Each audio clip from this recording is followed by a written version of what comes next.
ایک گاؤں میں ایک بوڑھا کسان رہتا تھا۔ اس کے 3 بیٹے تھے۔ وہ سب بھائی اکثر آپس میں لڑتے جھگڑتے رہتے تھے۔ کسان نے کئی بار سمجھایا کہ آپس میں اتفاق رکھو، لیکن وہ نہیں مانتے تھے۔ ایک دن کسان نے سوچا کہ کیوں نہ انہیں سبق دینے کا کوئی خاص طریقہ نکالا جائے۔ اس نے اپنے بیٹوں کو بلایا اور کہا، بیٹو، تم سب جا کر لکڑیوں کا ایک گھٹا لے آؤ۔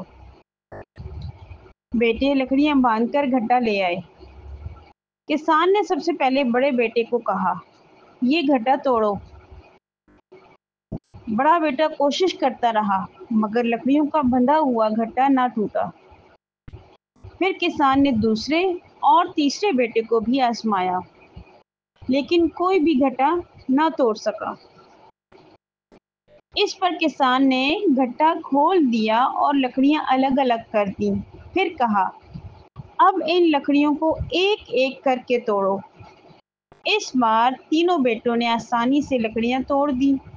کسان نے مسکرا کر کہا، دیکھا، جب تم الگ الگ ہو جاؤ گے تو لوگ آسانی سے تمہیں نقصان پہنچا سکتے ہیں، لیکن جب تم ایک ساتھ رہو گے تو کوئی تمہیں نہیں توڑ سکے گا۔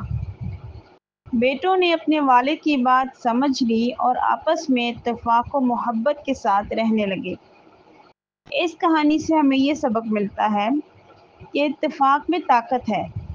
جب ہم اکٹھے رہتے ہیں تو کوئی ہمارا کچھ نہیں بگاڑ سکتا۔ آپ کی ایک لائک اور سبسکرائب ہمارے لیے بہت قیمتی ہے۔ نئی کہانیوں اور سبق آموز ویڈیو کے لیے چینل کو ضرور سبسکرائب کریں۔